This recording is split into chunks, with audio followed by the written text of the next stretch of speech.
Fala, senhores! E aí? Tudo tranquilo, galera? Hoje nós vamos falar de ondas sonoras. Vamos lá? Bom, o que acontece quando a gente bate a mão na parede, a mão numa mesa, por exemplo, hein? Bom, a gente não consegue ver, mas é produzido na superfície dessa mesa, dessa parede, ondas periódicas, né? Ondas circulares, igualzinho quando a gente joga uma pedrinha na superfície da água. As ondas vão propagando ao longo da superfície, certo? E o ar que está em contato com essa superfície, ele começa a vibrar junto com ela, né? E essa vibração ela é propagada ao longo do ar e vai ser produzido em regiões de alta pressão, depois regiões de baixa pressão e assim por diante se propagando aí pelo ar, ok? Ou seja, essa vibração que é o som que a gente consegue ouvir, né? E essa vibração é uma onda longitudinal, né? Ou seja, a direção de vibração das moléculas é a mesma direção de propagação da energia, né? Uma onda longitudinal é o som. Mas, professor, se eu vibrar a minha mão assim, ó, não vai produzir as regiões de compressão e regiões de baixa pressão? Sim, será produzido, só que nós não somos sensíveis a qualquer frequência de vibração do ar, ok? A gente consegue perceber frequências entre 20 Hz até 20.000 Hz. Essa faixa de frequência aqui que chamamos de som. Tá? E claro, isso depende de pessoa para pessoa, né? Mas normalmente aí a gente começa a perceber as ondas sonoras que vibram na frequência de 20 Hz e vai até 20.000 Hz, ok? 20.000 oscilações por segundo. Abaixo dessa frequência 20 Hz é o que nós chamamos de infrassom. Acima de 20.000 a gente chama de ultrassom, ok? Cada animal, né, tem uma faixa de frequência ali que ele vai conseguir perceber essas vibrações, ok? Então, se você conseguisse, né, vibrar aí uma superfície acima de 20 vezes por segundo, você começa a perceber, né, esse som que será produzido, ok? E também a velocidade com que o som propaga no ar, tá? Essa velocidade é próxima de 340 metros por segundo. Tá? Essa velocidade, claro, né, ela depende aí de propriedades do ar, vai depender da pressão, temperatura, né, umidade do ar, claro, mas é próxima de 340, 330, por aí, metros por segundo, tá bom?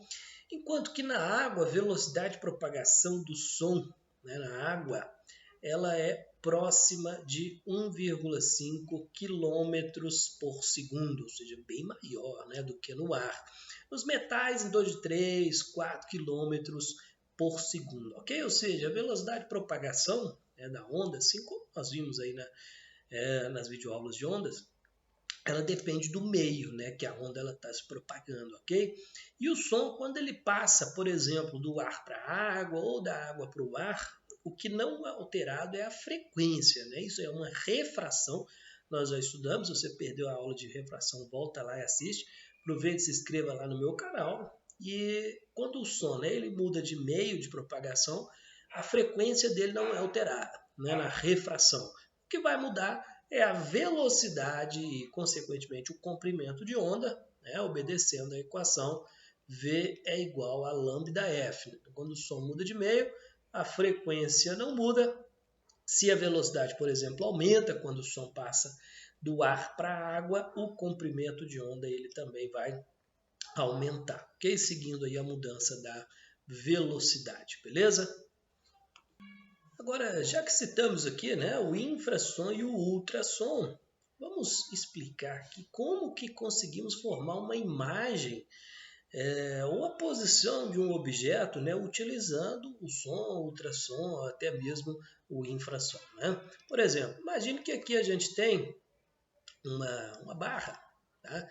E aí a gente produz uma onda sonora, ok? Nessa superfície aqui dessa barra, né? O que vai acontecer? Essa onda sonora, quando ela bater nessa superfície, parte dessa onda ela vai ser refletida e parte vai ser refratada, né? Como já estudamos na refração. E aí a gente coloca aqui um detector, um sensor aqui, que vai acusar que parte dessa onda retornou para esse sensor, né? Parte dela que foi refratada vai propagar aqui ao longo dessa barra. Quando bater nessa superfície vai acontecer a mesma coisa, né? Parte vai ser refletida e parte vai ser refratada. Essa intensidade aqui que foi refletida, né? Ela também vai ser detectada por esse sensor. Porém, num tempo maior do que essa primeira reflexão.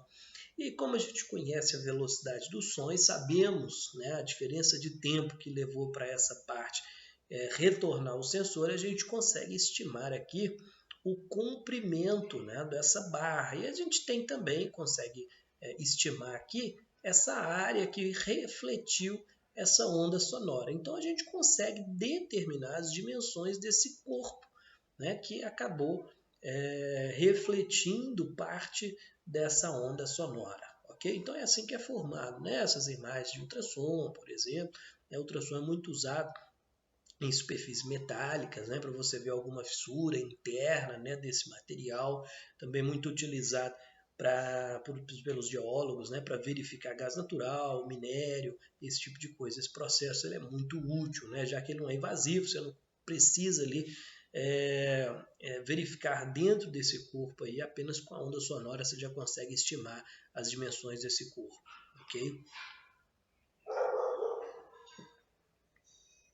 Agora vamos falar das qualidades fisiológicas do som, né? Ou propriedades fisiológicas, tá bom? Primeiro, altura. A gente usa muito, né, essa propriedade no dia a dia, a gente fala altura do som. O problema é que a gente relaciona a altura com uma definição errada, né? No dia a dia a gente relaciona a altura do som com volume. A gente fala aumenta o som, abaixa o som, querendo dizer para aumentar a intensidade do som, reduzir, né, o volume.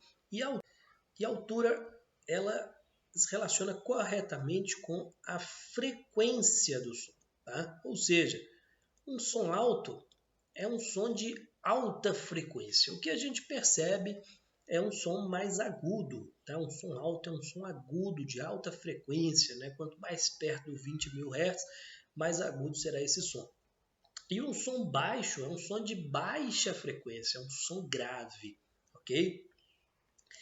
E a segunda propriedade aqui, né, que é a intensidade do som, que aí sim, aí está relacionado com o volume, né, e o que muda na onda é a amplitude. Amplitude, por exemplo, a gente vai lá no volume, né, num aparelho de som, quando a gente aumenta a intensidade e o volume, o que a gente muda é a amplitude dessa onda que vai se propagar no ar. A gente até consegue ver, né? Ali no alto-falante, a gente vê que ele vai oscilar numa amplitude maior quanto mais você aumenta o volume desse som, ok? E uma terceira propriedade, que é o timbre. Né? O timbre ele é a forma da onda. Tá? Como essa onda acontece, né? A assinatura do instrumento. Né? Por exemplo, imagine que a onda de um violão, tá? Vamos supor que ela tem esse perfil aqui da onda de um violão. Enquanto que a onda de um violino, por exemplo, né? Vamos supor que ela tem este perfil aqui. Então, olha só, as duas podem ter o mesmo comprimento de onda, mesma amplitude, tudo igualzinho, mas o formato da onda é diferente. Né? O timbre, ele é a assinatura do instrumento, né? Ele depende do formato do instrumento. Né? Por exemplo, quando a gente pega um violão, né? O violão ele tem aquele formato, né? Assim, uma coisa assim, e a caixa que vai ressoar desse violão, ela vai produzir harmônicos tanto na direção longitudinal quanto na direção transversal. Nós já estudamos ressonância e você sabe que as frequências de ressonância dependem das dimensões desse corpo. Né? E essa combinação de harmônicos que depende do formato do instrumento que vai definir o timbre desse instrumento. Né? Ou seja, até a voz de uma pessoa vai depender, né, do formato da região que vai ressoar aí quando essa pessoa está conversando ou cantando uma música, né? Até a mesma posição dos dentes vai interferir no timbre dessa pessoa, né? Bom, então foi isso, pessoal. Nas próximas aulas nós vamos ver alguns fenômenos que acontecem com as ondas sonoras, né? Como o eco e o Doppler também, tá bom? Então esses são os nossos próximos passos aí. Um beijo para vocês e até a próxima aula. Valeu!